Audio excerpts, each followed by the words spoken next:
Hello and welcome to It's All Comical for August the 6th, 2021. I'm Russ, still your guy in Guam. This week I'm going to do things a little bit different because, you know, as I've mentioned from week to week, this video series began as kind of an ongoing documentary of a weight loss effort under a different title, and then I decided to evolve it when I made a bit of a shift and a commitment to being a full-time writer. Um, I'm living here in Guam in support of my wife's career in education with the Department of Defense. We're here currently on Guam, and I'll get to that in a second as to why it is I keep saying currently here on Guam. But so, I will continue to talk about my weight loss, and again, I offer my ongoing weight loss journey as a point of inspiration, and it's sort of a leaping off point for me to talk about my personal evolution and, put that out there for motivational, inspirational purposes, for you to poke fun at me, whatever value it has for you in your personal life, and I recognize that probably maybe limited to none, but if you're somebody like myself with a good amount of weight to lose, or you're just trying to make a life change in any regard, I guess it's always helpful to know that you're not alone in the struggle. And this week I'm going to go ahead and sort of get that part of it out of the way, which I usually hold it to the end as the big uh,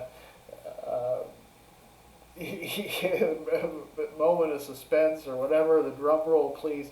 But there it wasn't a monumental. I don't have a monumental weight loss lesson derived in my journey this week. I think if anything, the weight loss was modest. Again, on April the 20th, I began the weight loss effort. My wife and I have been using the Noom app, and we've been weighing in on a daily basis, and that's part of what I think has been beneficial. Really, the main thing I think for us, or at least for me, has been the accountability, the weighing in, the logging of meals and calories, the logging of exercise efforts, etc. And as a matter of fact, you're going to get to watch me do this live. I just realized I did my movement for the day. It was a little stationary biking, and I'm going to. You can watch me here. Or here I am. I've got my phone, so I'm either actually logging my exercise, or I'm a liar who's pantomiming as though I'm using the app, and I'm not actually doing that. And potentially, I'm looking at porn. Who knows, right?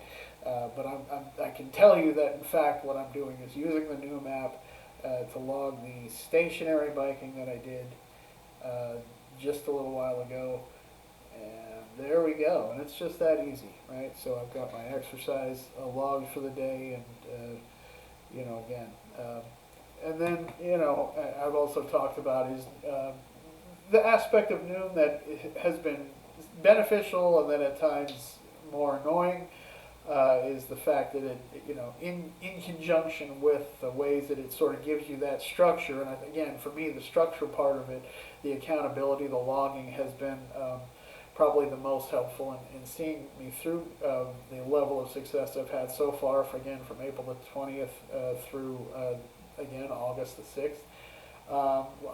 Went from 265 where I started. And again, I had been even higher than that. At some point, weighing in at my doctor's office before the pandemic, I know I was up in the 270s, so I had lost some weight even before starting an official weight loss program. Just being here in Guam and trying to sort of watch my portions, but in a very limited, kind of not in a formal fashion. So I guess weight had come off gradually, slowly. I wasn't monitoring it that well, but I think the daily monitoring is something that's very good for me. Uh, Again, if I have a critique of Noom, uh, there's an aspect of it that every day it calls for you at least. And I feel like actually at this point I'm nearing the end of the part of it where there's sort of like a course, right, a psychological course that it puts you through. Uh, in conjunction with the things that it's sort of advising you to do, practically speaking, as far as how to change your relationship with food. But it's trying to get into your head to a degree, and a lot of that has been pretty good. But I would say, again, and I've mentioned this before. If I have a critique, it seems to be that it is a program that's put together by psychologists, and they really seem to proceed from a point of view that everybody who is struggling with weight must necessarily be dragging around a lot of psychological baggage, and that's you're in some way eating in order to ease pain, and that's just look, I'm not. Am I a perfect human being? Absolutely not. Can I benefit from meditation and mindfulness and forgiving myself and all of that sort of, kind of healthy psychology? Yeah, sure, in a very general way that we all do. But really, my weight has to do with that I like yummy food, and I like the convenience of driving through fast food lanes and things, and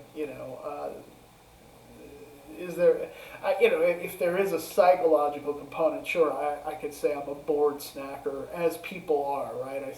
Sure, like anybody, I'd sit in front of the TV and munch something. So eliminating that kind of behavior and bringing a level of awareness, that part of it is great. Where it's sort of really trying to dig a bit deep and get to your inner pain of your inner child's is a bit more. That I think is really, warranted for me in my case. And so, it'd be nice to have easier ways to sort of circumvent the parts of the program that don't feel as applicable. But, that's not to say that Noom is worthless. I'm reporting for myself again, as I do.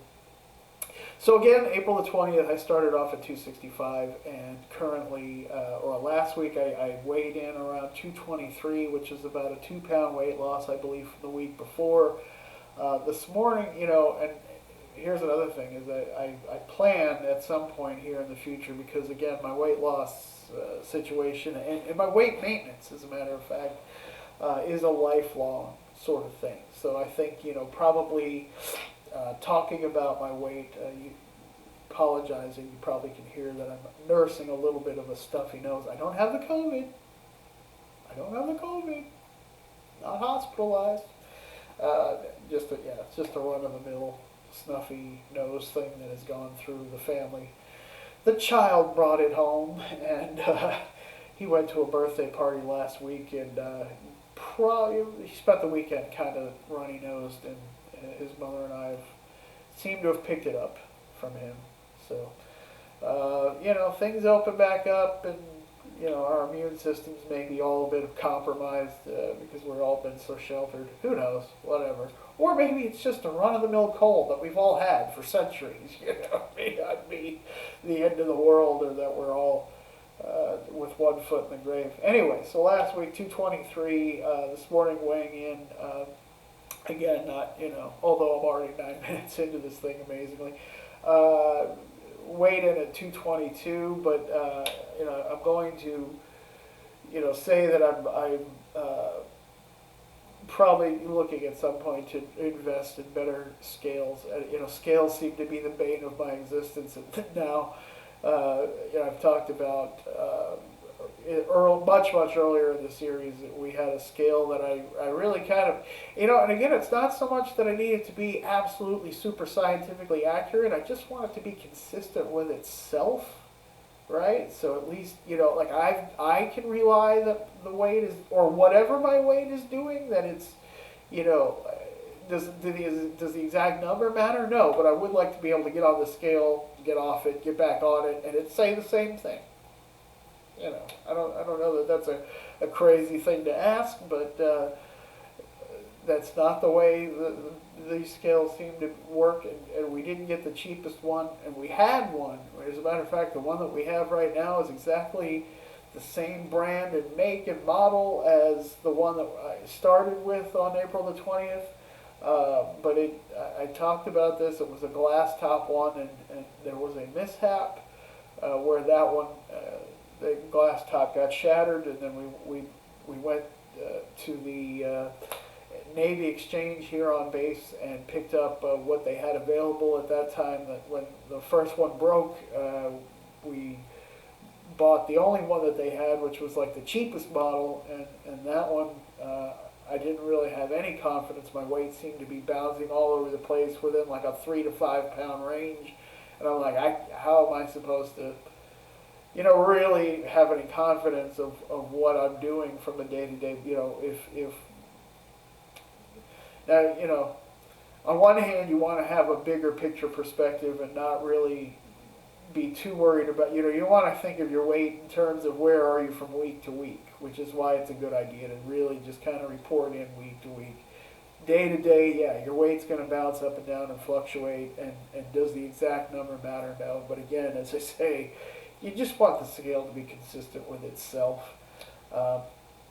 So once the Navy Exchange had the same model as the scale that we first bought, that seemed to be working so really well. We now have another one, but for whatever reason, I guess it's just varying from item to item, and this one, you know, I trust it a little better than the cheap scale, but it's, you know, I can't get on it, and you know, that's me. I'm going to get on it just twice. I would like to just, you know, all right, see the number and get off of it and just double check it just to make sure we're okay with the scale, and really it's not consistent with itself. And so that part bothers me a little bit, but you know, the downward trend, and that's the only thing, is, you know, keeping up with the program. So there's an ongoing message from me, is, you know, do the work and trust the results, and you know, so that's it. I've got a commitment. I'm going to keep pressing forward with it. Finally getting around here at the 12.5 minute mark to talk a little bit about what it is that I really wanted to say. So a couple of weeks ago, I actually had to record this vlog, my weekly vlog here, twice, and that was because I sort of jumped the gun on something, and then I put it up, and my wife corrected me, and rightfully so, that I had sort of jumped the gun because things weren't finalized, and official announcements needed to be made, and these sort of thing, and so I re-recorded it, removed the video that I had, and re-recorded a shorter version that left out a part that I talked about, and now I can talk about it because everything has been official and announced in proper channels and stamped and whatever needs to happen in order for us to loosen our lips and have the permission to speak freely. And I'm going to talk about this in this. I always begin these as, you know, I'm Russ, your guy in Guam. Russ Phillips, your guy in Guam. And that has been the case since September of 2020.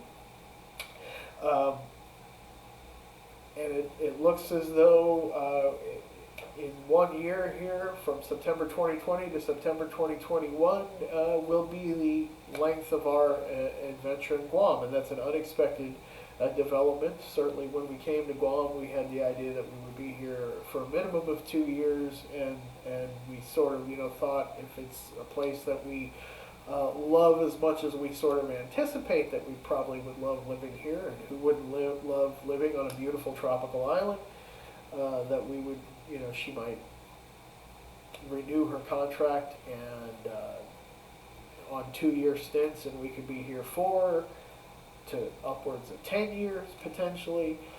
Um, minds even open that, hey, we might fall in love with Guam so much that we would retire here. Who knows, right? I mean, we didn't really have a preconceived about it, but certainly we assumed and thought that we would be here for a while. And as it turns out, Amy's next opportunity has arrived sooner than expected, and we are going to be moving to Misawa, Japan, where there's an Air Force base, and she will be accepting a new position within the Department of Defense Education Administration, otherwise known as DODEA, and we will be moving to Japan, and going from tropical, warm, everyday Guam, where temperatures get as low 70s, but are, in the daytime, mid 80s, every day of the year, most days unless it's raining, and there is substantial rainy season and amounts of rain that comes through, but on average from day to day, most days are suitable for going to the beach.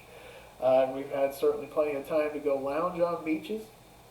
And I realized this is sort of a karmic chickens coming home to roost a bit for me. But I made a video. People may remember, certainly if you're seeing this anytime in 2021, you may remember. If you're seeing this video and it's many years from now, then this is, I'm sure, old news and you'll have long forgotten. But back in Texas, and we are from the Dallas, Texas area, the winter of 2020, early 2021 was the year that Texas infamously had its huge winter cold snap. And it was sort of ironic because every year for the last previous 5 years, it had been a very long time since there had been any sort of real winter event in the Dallas-Fort Worth area. By winter event, of course, I mean, any snowfall, really freezing, sub-freezing temperatures, anything that would bring, cause kids to have a snow day, that sort of situation.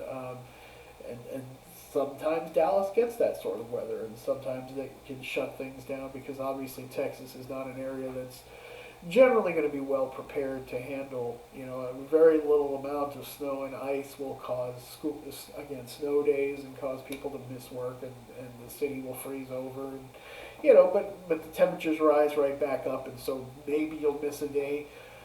We had a pretty significant one a few years ago. Not sure what year it was, 2014 or so, I'm going to say. It must have been, because it was while I was with my first wife. I do recall Dallas-Fort Worth was almost shut down for a week solid. Temperatures didn't rise, things were super, super icy. The supermarkets were out of everything, and shelves were barren, that sort of thing. I remember, sort of having scooting and skating my way across the street out of our little residential neighborhood to go try to pick up, some bread and basic groceries, and finding the shelves, really pretty bare. And, nobody went to work for at least 3-4 days, whatever it was, I don't know. So, but nothing had happened for about 5 years straight, and of course we come to Guam and began to hear, the early rumblings. Now, I'm going to say, again, with that in mind, right, that Texas is as warm as it is, that 5 years in a row we really hadn't seen anything.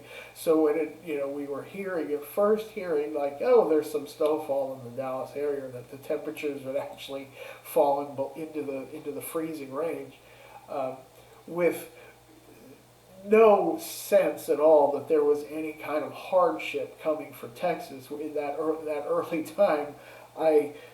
Just to poke fun at my friends and bust balls a bit, I made a little video with my phone of my wife and I on the beach, sort of sending our sympathies back to friends and family back in Texas. And then, of course, it was days later that then the Texas power grid failed, and there was this huge, crazy ice storm situation that really impacted Texas hard. Had I known that, of course, I wouldn't have.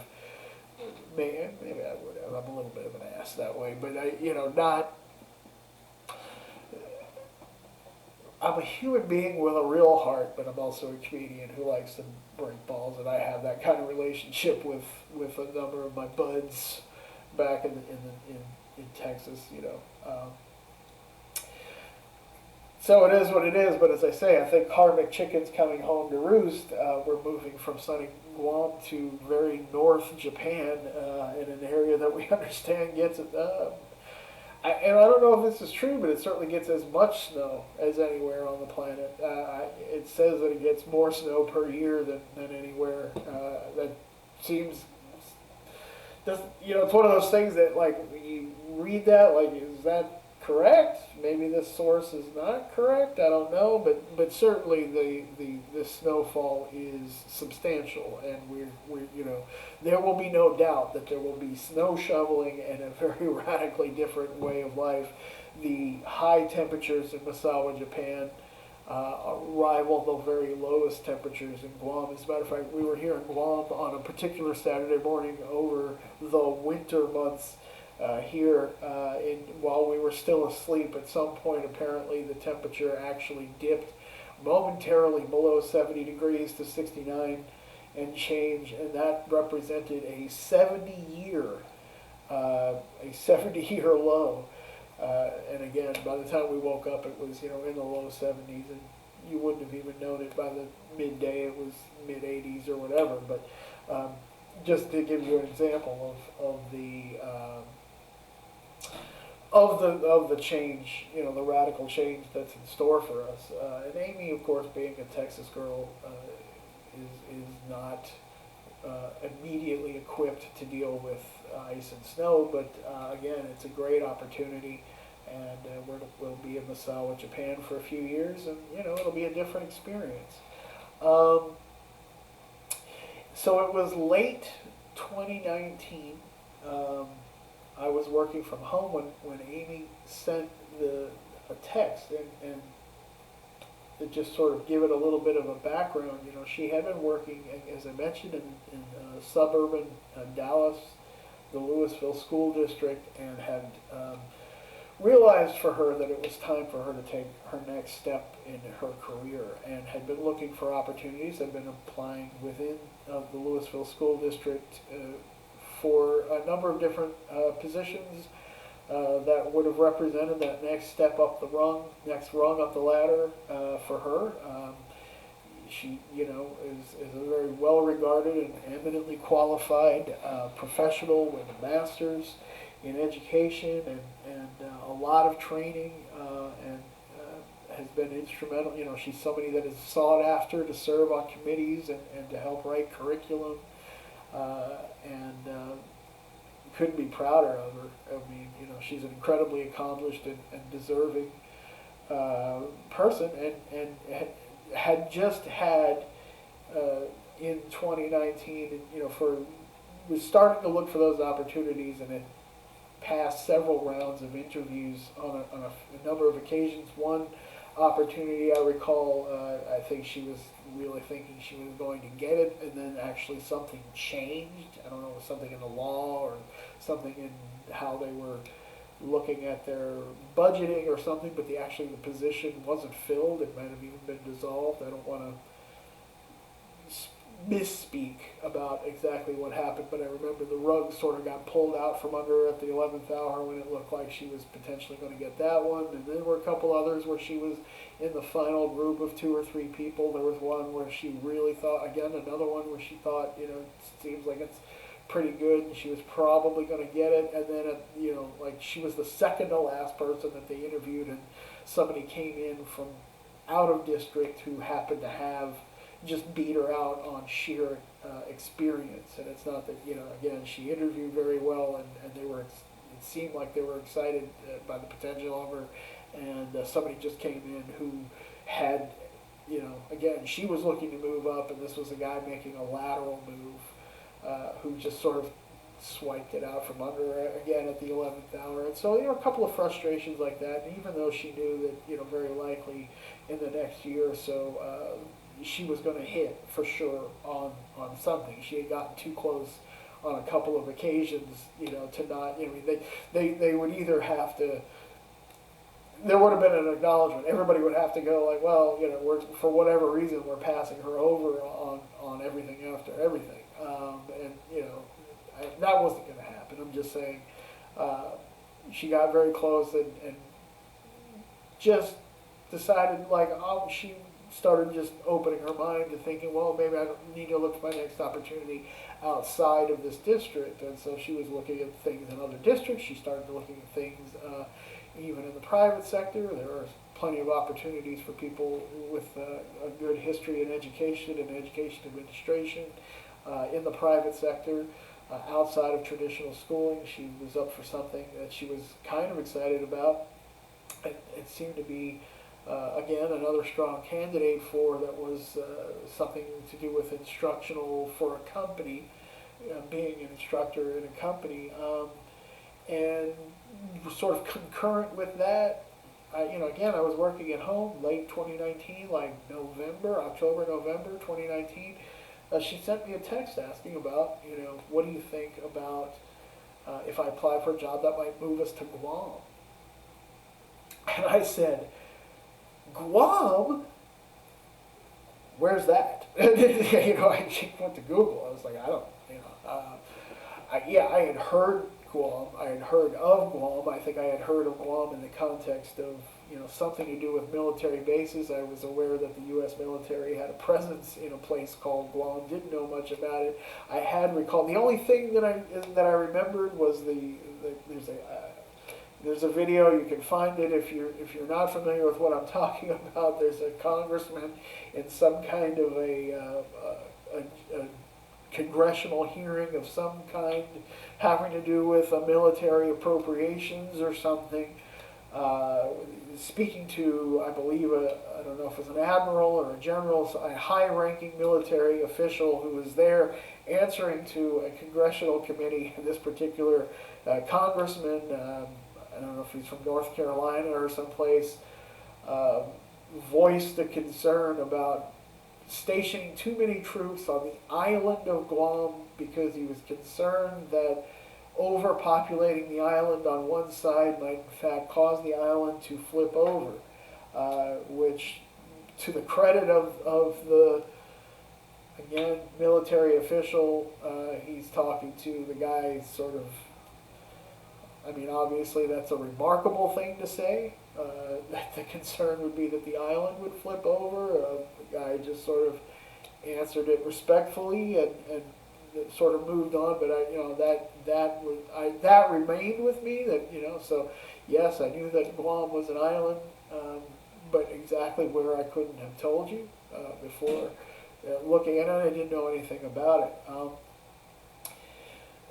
And I'm going to say a little bit here about Guam, and that is, just we've really loved our time here, and I think when she brought that to, that was the plan immediately, was to fall in love with the idea of sort of living that you're moving to a beautiful tropical island and beaches. And I think that was sort of our discussion and our mindset at the time was,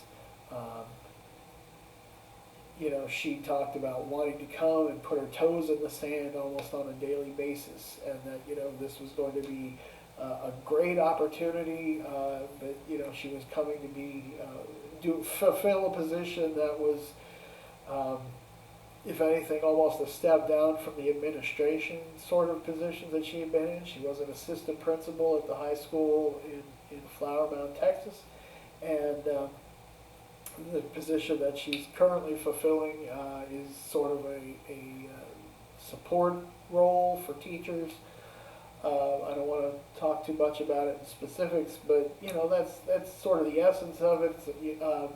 But it there, first of all, you're here in Guam, so there's kind of a higher cost of living. There's sort of a little bit of an adjustment for that. I think that there was Guam itself, again, as I say, the weather and the beaches and kind of a laid back lifestyle. And this is sort of what our thought was. And again, as I said, I think we thought we might be here for quite a while, and she thought she would probably stay in that position, or if something kind of fell in her lap, then she might move for that. But that wasn't the sort of immediate thing. And then she got here, and so that was the leap that we took, right? Like I decided, I was like, I had made that I've talked about moving impulsively to Chicago when I had that opportunity in the late 1990s.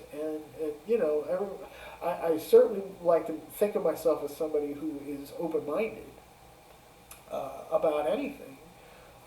But at the same time, I have to confess a bit of a character flaw, and that is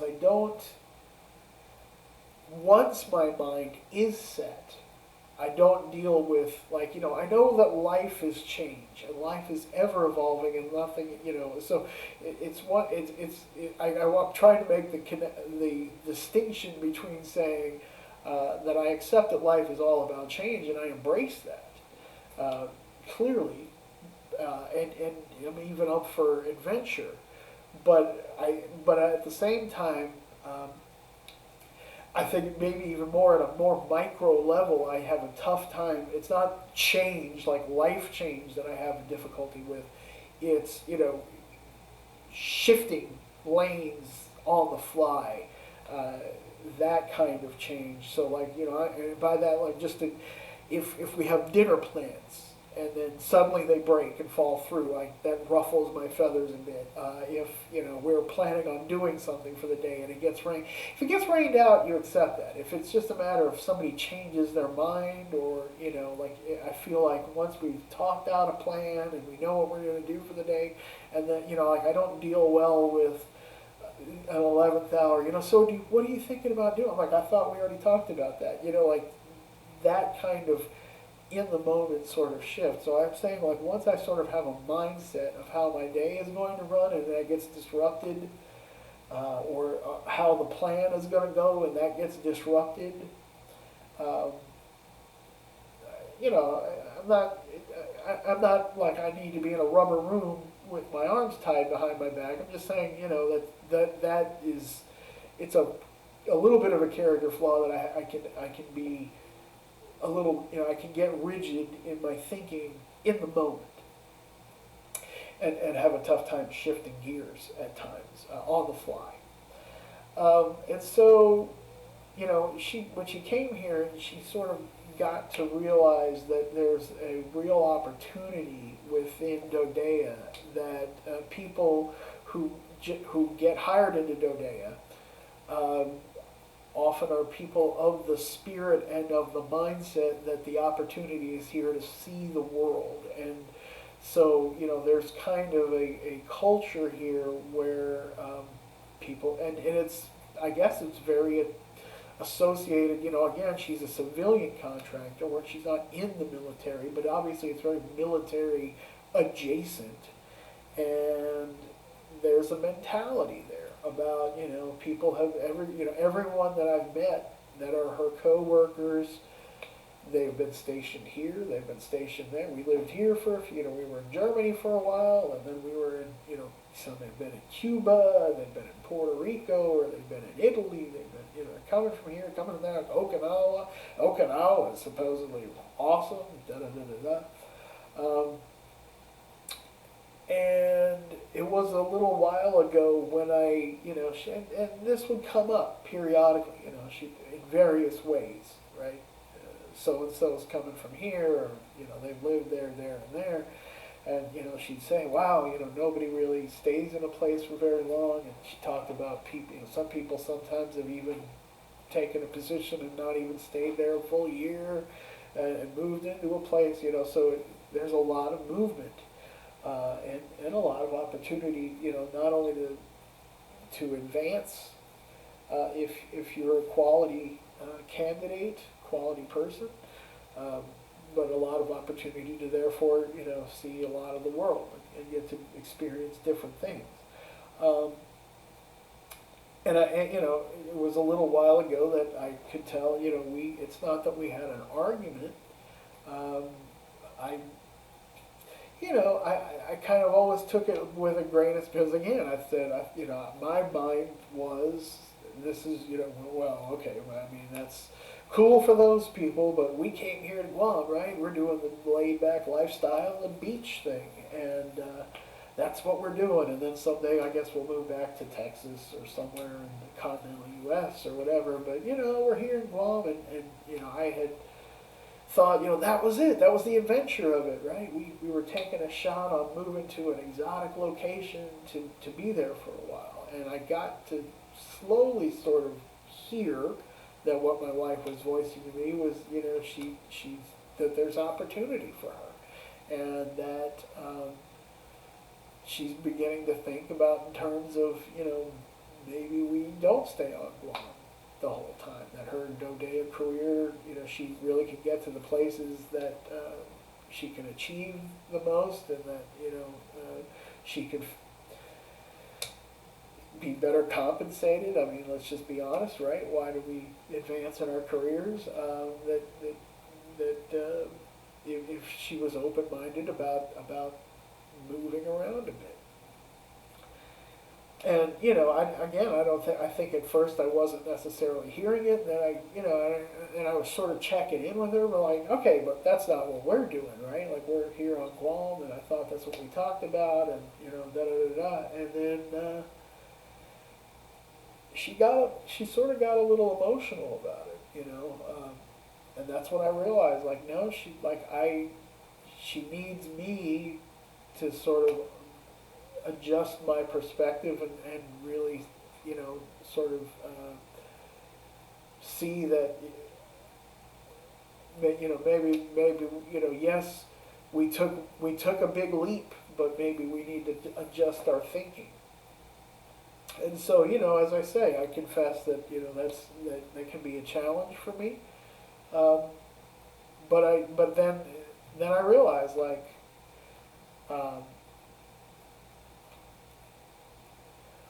what is, I guess, I don't know. I'm not really sure, other than this. I mean, I don't want to make it as trite as a happy wife, happy life, because that's not, I mean, I think there was a part of me that said, here's an opportunity that your wife is sort of trying to talk to you and talk to you about what it is that will make her happy, and really, in the long run, of what was really good for our family.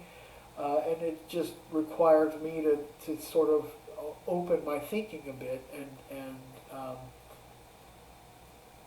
then I came around to, well, we wanted to jump and embrace the adventure of taking a shot at living around the world, and although I was hoping that we would maybe land some stability and maybe get to have a community, that was the thing, right? As much as anything, is sort of like, I didn't really feel like, it's certainly coming here in Guam in the middle of the pandemic, you're not getting everything of Guam, and I didn't have even a chance to really form like a friend group. Fortunately, I would say that people here in Guam are really open and wonderful, and through a gentleman who's the husband of somebody that Amy works with, I did have a chance on a number of occasions to attend a few get-togethers with some native people, got to meet some locals and guys that had been in the military, and they sort of hang out, these older guys, and they have a great time, and just hanging out. They bring food, and there's beer, and they're having a good time, and you're meeting interesting people. But it didn't, it wasn't all the time, and it wasn't like I got, they weren't like a close, we weren't exchanging numbers and hanging out all the time. It's just I got to go to a few of these things, and I got to know a few of these guys on a semi-regular basis. But again, these aren't necessarily going to be like they were nice to hang out with a handful of times. We just didn't really have the chance to connect to where these would be lifelong friendships. And so, maybe if I'm more open to the experience of sort of taking life a little more a la carte, and now my mind is completely shifted. Now I'm totally like, all right, so we did Guam here for a bit, and we're going to do Misawa, Japan for a little while, and we may end up in Germany, we may end up in England, we may end up in Italy, or there are a number of different locations that are potentially possible, and then eventually, there's maybe in Virginia, where there's, ultimately, which, obviously Virginia is not as exotic as all the rest of that world bouncing, but I'm saying, these are places that I know that sometimes come up as far as, depending on how the career path evolves and everything. And it also gave me a chance to embrace this idea about being, really focusing on my writing and doing that full time. And so I want to say that about, Guam has been wonderful. If you don't know anything about Guam, I tell you it's a 210 square mile island. The native people here are the Chamorro. They're very warm. They're wonderful. The Chamorro settled the island about 3,500 years ago, and in the mid-16th century, it was colonized by Spain. It was under Spanish rule from the mid-1600s through 1899, when it became a U.S. territory. And on not D-Day, but on Pearl Harbor Day, the day that will live in infamy as it's remembered, right? December 7th, 1941, in the early hours. The thing to know about Guam is it's the easternmost territory of the United States on the map on the globe. Now, to get here, you travel west. You go from California to Hawaii, and then it's an 8-hour, 9-hour flight from Hawaii here, continuing west. But you go across the international date line, so in fact it's as far east on the world as you can go. So on December 7th, 1941, Japanese attacked Pearl Harbor, as we all know, and that's what got the United States into World War II. Hours later, in the early morning hours of December 8th, here on Guam, but it was the same morning, and within hours of the attack on Pearl Harbor, Japan did attack and occupied Guam, seized Guam from December 8th, 1941 through July the 21st, 1944. So for 2.5 years, U.S. territory was occupied by Japan, and that's something that we don't really even learn about in our history. It is a small island, but it's, as the island's slogan, motto, whatever, is it's where America's day begins, and that's literally true. We are, again, just up right here in the Marianas Trench, Marianas Islands, Micronesia. Right off the coast here is the deepest part of the ocean in the Marianas Trench, and a beautiful volcanic island that has been our home for the last year. And moving forward, we will be making the best of life in seeing what life in beautiful Misawa, Japan, and all of Japan. Give us a chance to, because that's on the mainland, the primary island of Japan, so it's a train ride down to Tokyo and other points of interest. And we're going to have a great time. It's going to be wonderful being there as a family, and the experiences that we were hoping to give our son, Stephen, that's Stephen, although he's now 3, going on 4. He'll be 4 as we get to Japan. He's going to be a little world traveler, and that'll be exciting. So yeah, if there's my message for you for this week is embrace the adventure.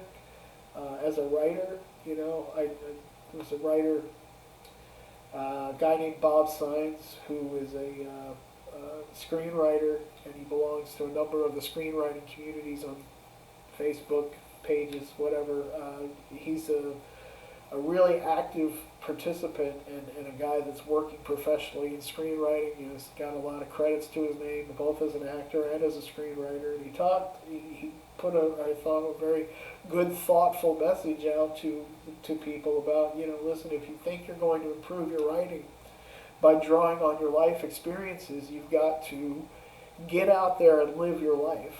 And I think it's a valuable message for everybody. Get out there and live your life. Embrace the adventure. Don't be afraid, because you get the one life to lead. Certainly, if you're somebody in the arts, you can't just stay in movie theaters and in your house watching movies and expect that's your entire experience of life in the world. You got to get out there. You got to meet people. You got to engage and do whatever your goals are. You've got to confront your life if you're going to have anything of value to say about it. You got to have the data, right? You got to have the data to have the basis for a worthwhile message, whatever your message may be. So that's it from me to you. Get out there, embrace your life, and again, that's what we're doing. We're embracing the adventure. So. Misawa, Japan in the coming weeks, but I'm still your guy in Guam, at least for the time being. And I'll see you next week. Until next week, you have a great week. Thank you very much for watching me. Oh, please like and subscribe. Thank you very much for watching me.